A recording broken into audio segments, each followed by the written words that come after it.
بسم الله الرحمن الرحيم لا حول ولا قوة إلا بالله العلي العظيم الحمد لله رب العالمين وصلى الله على سيدنا ونبينا أبي القاسم المصطفى محمد وآله الطيبين الطاهرين لا سيما بقية الله في الأراضين عجل الله تعالى فرجه الشريف اللهم أخرجني من ظلمات الوهم وأكرمني بنور الفهم اللهم افتح علينا أبواب رحمتك وانشر علينا خزائن علومك برحمتك يا أرحم الراحمين. Alhamdulillah, we have tawfiq to continue our study of the book Awsaf al-Ashraaf by the late Khaja Nasiruddin al-Tusi, Rizwanullah ta'ala alayh, one of the greatest scholars of our history and one of the very well-known works on the ethics, especially on practical ethics. As you remember, we said we are in the second section of the book and we study Izalatul Awaiq, the removal of the barriers. So what a wayfarer should do in order to remove the barriers between him and Allah subhanahu wa ta'ala, the barriers that stop him or slow him down. So we already talked about Tawbah, we talked about Zuhd, we talked about Faqr, spiritual poverty last week, and inshallah today we want to study Riyadah, which is very much discussed in Islamic spirituality and mysticism. Khaja Nasiruddin al-Tusi Rizwanullah ta'ala alayh starts as normal the discussion about Riyadah with an ayah of the Quran. This ayah is one of the key verses about self-building and self-control. So in the book Self-Development, we have a paper about self-control and self-purification, and over there I have quoted this ayah. Allah subhanahu wa ta'ala says, أعوذ بالله من الشيطان الرجيم وأما من خاف مقام ربه ونهى النفس عن الهوى فَإِنَّ الْجَنَّةَ هِيَ الْمَأْوَى.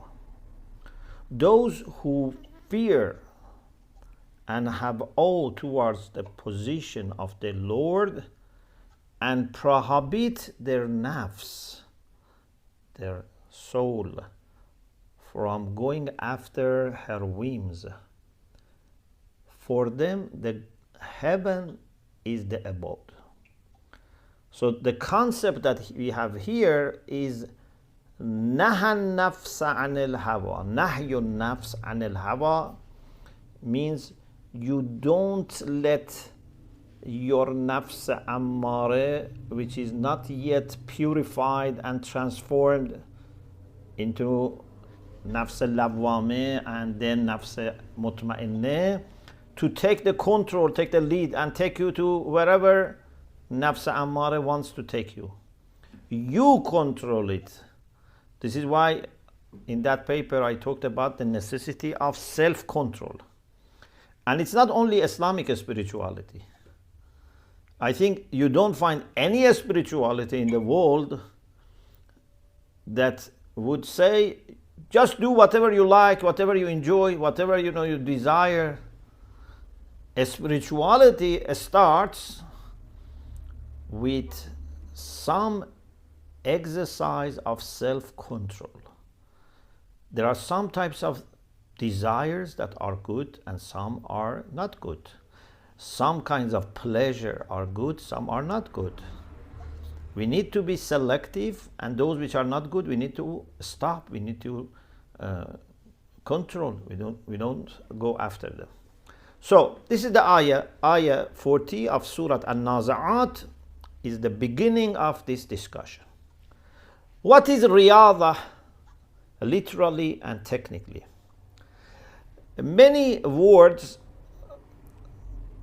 in Arabic and in many other languages, perhaps most of languages at least, if not all, first they have more physical, empirical, material meanings, and then they are extended to intellectual, spiritual meanings. For example, if you consider mizan. Mizan in Arabic means a scale. But first it is used for physical scale that, for example, shopkeeper, weighs the things with that. But then we have mizan of a'mal, a scale of actions on the day of judgment. So that is not physical. That is extension in the meaning. Or for example, misbah, the lantern, is physically very clear. We know what is lantern. Something that you put oil and then you ignite and then gives light. But then when we come to religious literature, إن الحسين مصباح الهدى, or for example, مثل نوره كمشكاة فيها مصباح. This is not the normal physical, lantern. So Riyadah is no exception. At the beginning, literally, when Arabs used Riyadah, it's mostly used for controlling your horse or your mule in general. Maybe a camel, maybe a horse, maybe a donkey, which is not yet tamed and domesticated, is wild, for example.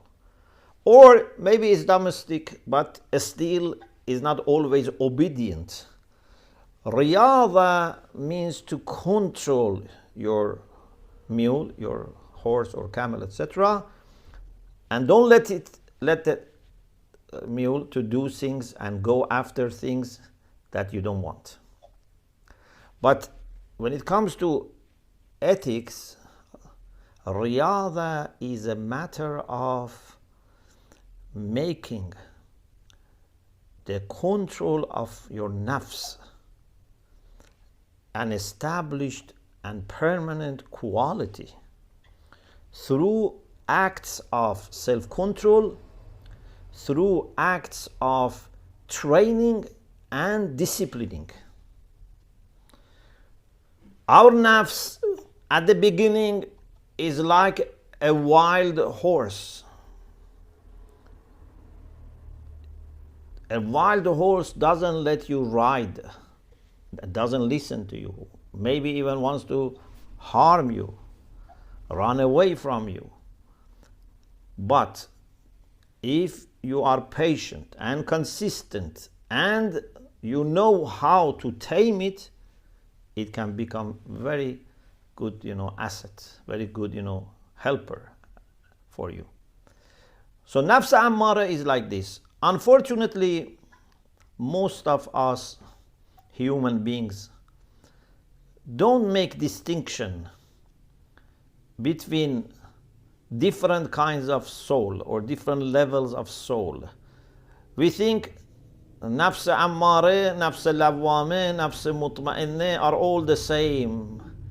We should go after the desires of our nafs unless there is a painful consequence.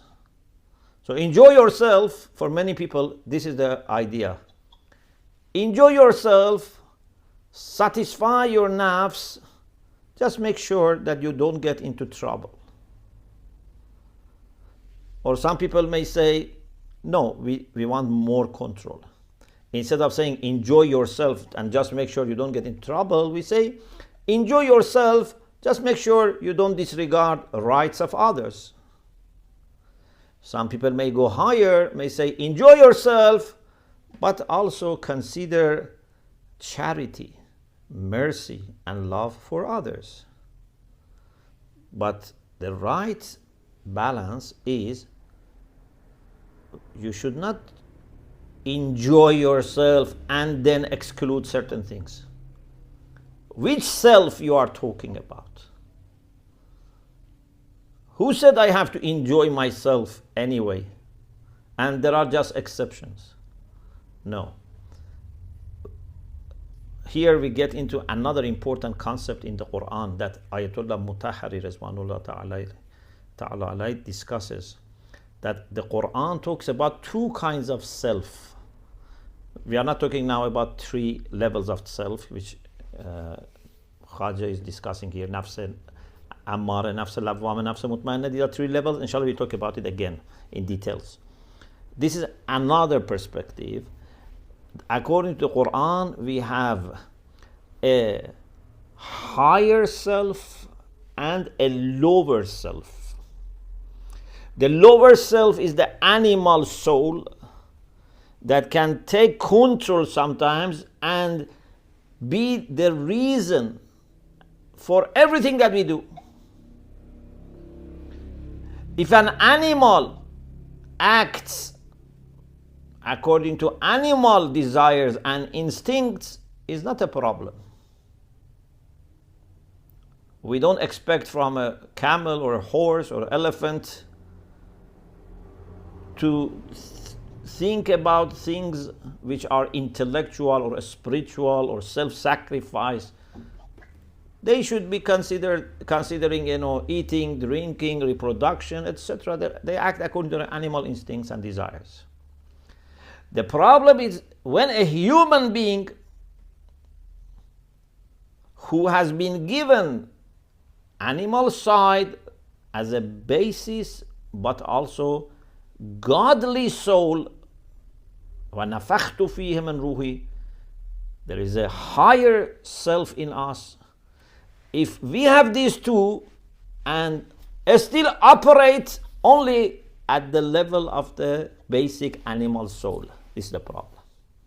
So we don't complain and criticize horses or camels or animals or dogs or pigs or monkeys. We don't criticize them.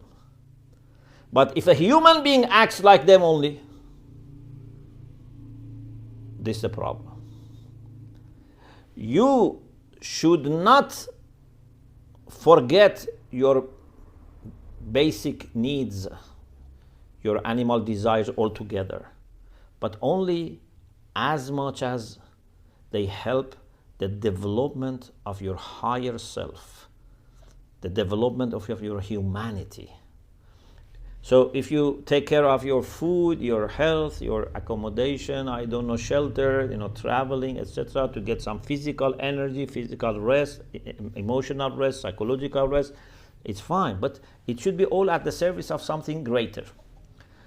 So Riyadah is a kind of practice, training, disciplining that you undertake to change your nafs. First, by not giving nafs whatever she wants, whatever she desires, by restricting and controlling, but then by changing nafs, by transforming. So it's not that we are supposed to be till end of our life watching nafs ammare and be controlling nafs ammare. No, nafs ammare can change into nafs lawwame. Nafs ammare means sighi mubalagha, means very much commanding. So it's a shorter version of ammara bisu.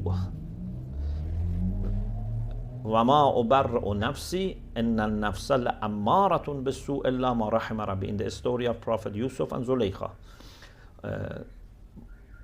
The maybe more well-known interpretation is that this is said by Yusuf alayhi salam. But there is another interpretation. So, Prophet Yusuf alayhi salam said, I am not saying that I am perfect. I am saying in this case, I was, innocent. And nafs, everyone should be careful. Nafs la'ammaratun bisu. Human soul has tendency to command to do bad things. Illa ma rahima rabbi. There is a solution. Unless you receive mercy from your Lord, like the prophets like pious people, like righteous people. So, nafs ammare is responsible for actions, decisions, relations, plans of the people who didn't look after their spirituality and piety. Quran says, قَدْ أَفْلَحَ مَنْ زَكَّاهَا وَقَدْ خَابَ مَنْ دَسَّاهَا. After 11 times swearing, Allah subhanahu wa ta'ala, making qasam, then he says, وَنَفْسٍ وَمَا سَوَّاهَا فَأَلْهَمَهَا فُجُورَهَا وَتَقْوَاهَا. Then he says, قَدْ أَفْلَحَ مَنْ زَكَّاهَا وَقَدْ خَابَ مَنْ دَسَّاهَا. Those who purify their nafs, they reach falah, they reach felicity and salvation. Those who leave it to herself, don't look after their piety and training of nafs, then they will be disappointed, they will be losing. So, ulama in Islamic spirituality, as I said, the idea can be found in any spirituality, but very much so in Islamic spirituality, have discussed the need for self-control, the need for checking what you desire, what you wish, what you prioritize, and then regulate them, and then gradually train your nafs to become like a tamed horse, listening to you, obedient to you. If you do something bad, your nafs blames you. This is nafs lawwameh, means the nafs blames you if you do something bad. And then going above even nafs lawwameh and reach nafs mutma'inneh, tranquil, confident soul, which is no longer under attack of temptations or animal desires and physical pressures. It's very confident, very tranquil, because it is connected to Allah subhanahu wa ta'ala, and humanity has developed in it in full. It has complete humanity is there. We are now longer talking about half animal, half human. Is completely a human being. So let us look at the book. I quickly refer to the book. To save time, I'm not going to read the Farsi text, although I very much always like, whenever we study a classic book, to read the original language, whether it's Farsi or Arabic. But to save time, and because not many people maybe know Farsi, or Arabic maybe more people know, so I just review it.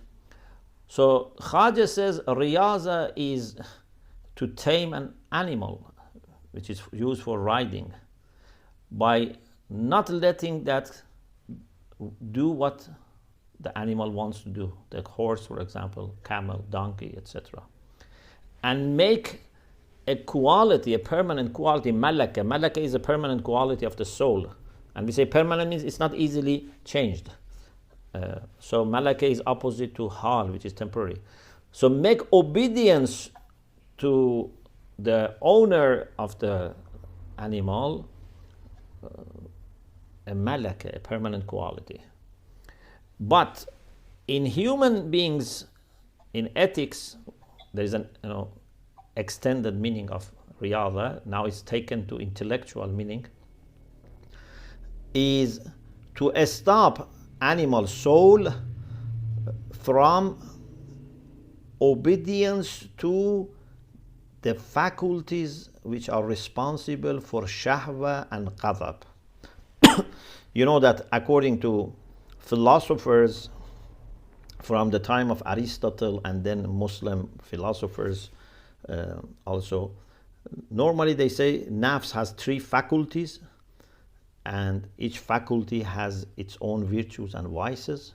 So we have al-quwwatu al-qadhabiyya, al-quwwatu al-shahabiyya, al-quwwatu al-aqila, the faculty responsible for anger, the faculty responsible for appetite, the faculty responsible for reasoning.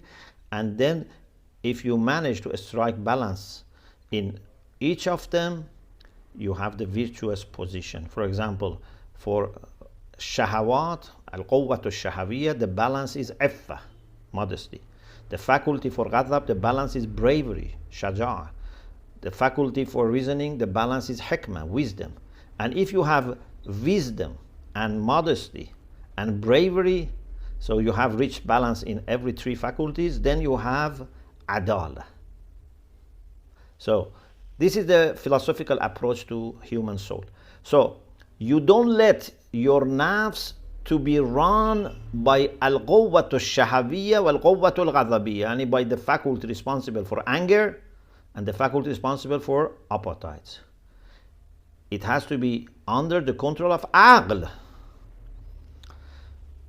So if it's a matter of greediness for collecting money, or it's a matter of having interest for fame or position, it's a matter of jealousy, a matter of hatred, a matter of bias, all these things you need to be very careful. Don't think you are pure. Don't think you are infallible. Unfortunately, many people unconsciously they think they are ma'soom. They don't make mistakes. It's only other people who make mistakes. I am okay. At home, I did right things. At work, I did right things. On the way, I did right things. Only other people sometimes make right things, sometimes wrong things. But I am always right. This is when you don't have riyadah. So riyadah is not just a matter of reducing your sleeping or drinking or eating, although this is included. A person who is a wayfarer would not sleep as he or she desires. You say how much I need to sleep, not less, not more. If you sleep less or sleep more, it's a problem. How much I need to eat. If you are careless about your eating, is a problem. If you do everything for eating, also is a problem. So Riyadah is not just about these things, although these are very important, about sleeping, eating, drinking, etc. The main thing is that you have to watch your words, your reactions, your relations. Maybe for someone actually greater riyadah is to watch what he or she does with, for example, the spouse, with the in-laws. Maybe my riyadah is with other ulama. How should I feel towards them?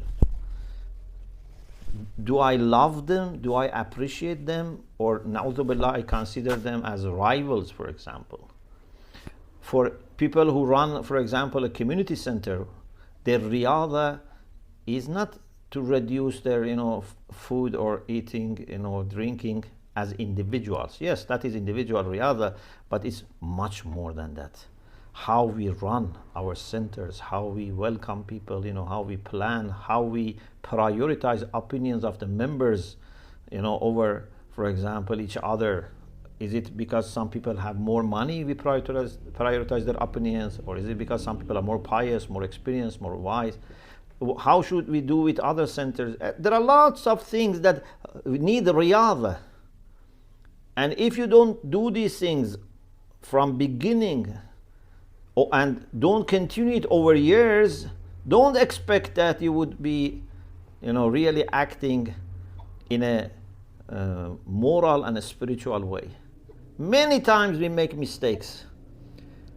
I love to, for example, work with someone just because that person gives me maybe more emotional satisfaction.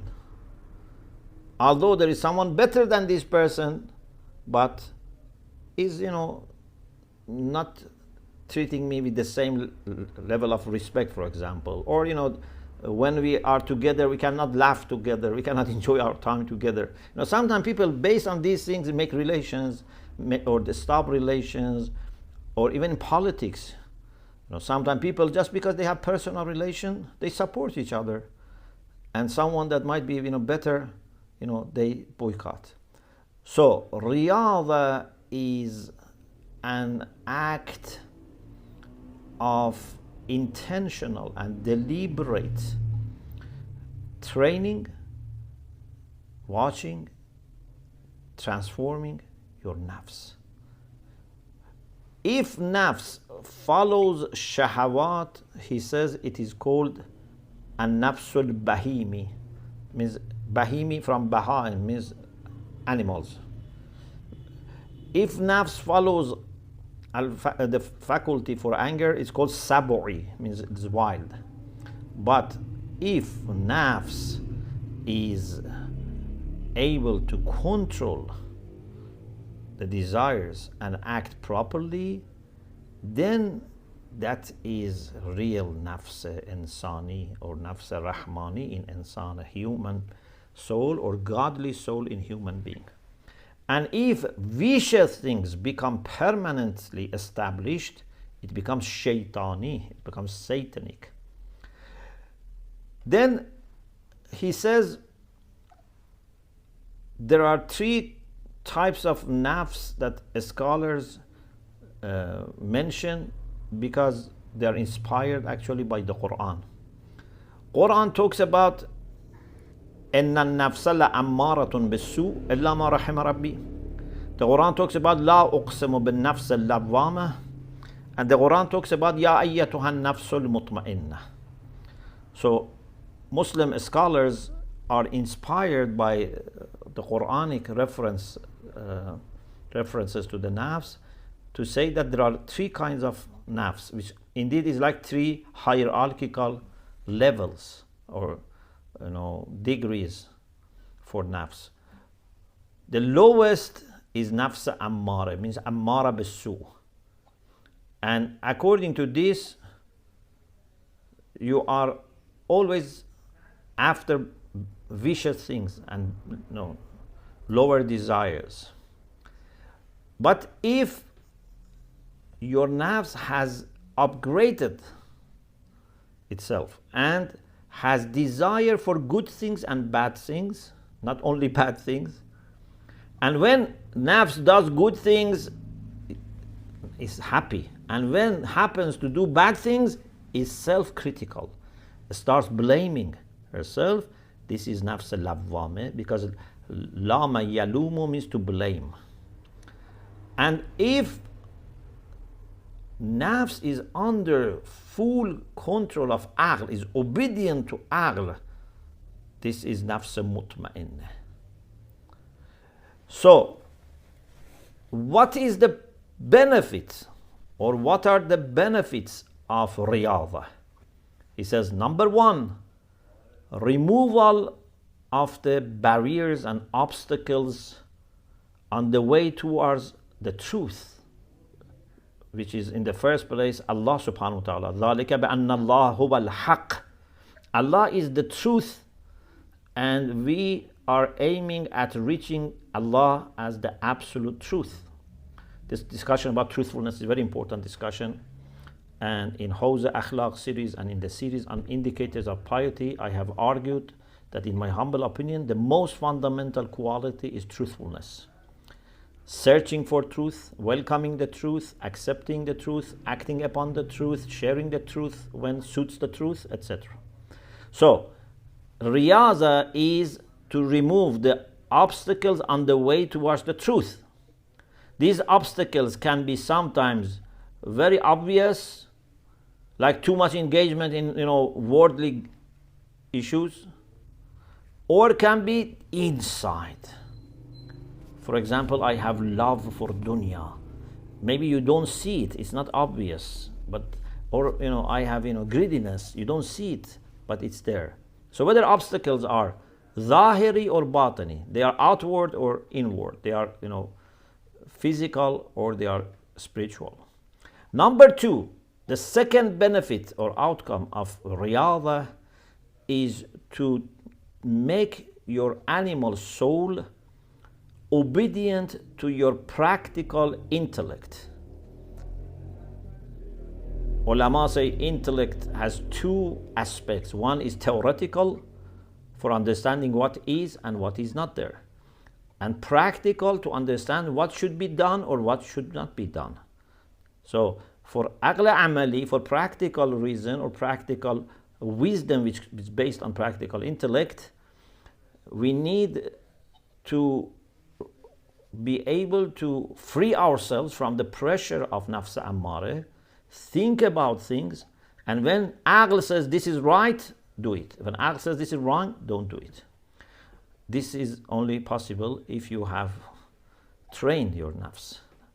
And the third outcome is to make a malak, an established or permanent quality of your nafs, to do good things and go after good things. It shouldn't be occasional.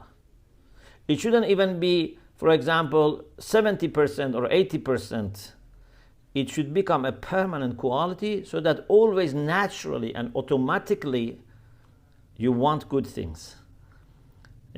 So we should first pressurize ourselves not to be greedy, not to be jealous, but we can reach the point that naturally we are not jealous. Naturally we are not greedy. Our nature has changed. Some people, alhamdulillah, even at the beginning, they have these good qualities. Because in akhlaq we say sometimes good qualities or bad qualities are acquired through efforts, and sometimes they are God-given, maybe by your environment or by your parents behavior, etc. As a child you never feel jealous. There are people that as a child, as an adult, they have never felt, for example, hatred towards other people. They had never, for example, had fear, which was wrong. But most of the time we need to acquire good qualities. At least to make them established and permanent, we need to make efforts. They are not like natural dispositions in us. In any case, these are three outcomes of Riyadah.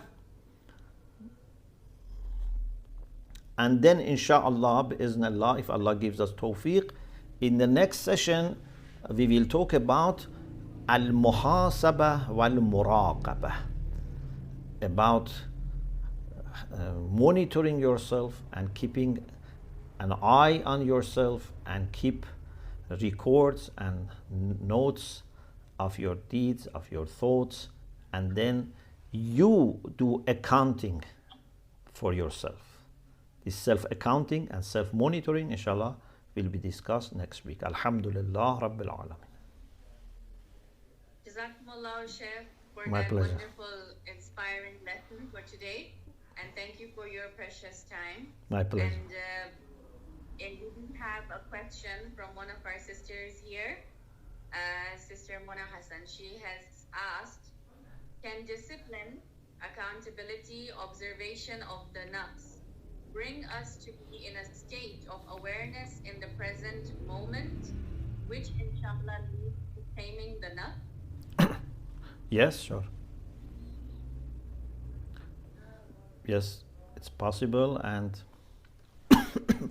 this is the aim, that you would be in control of every small words you say, every small action that you do. You are in control, number one.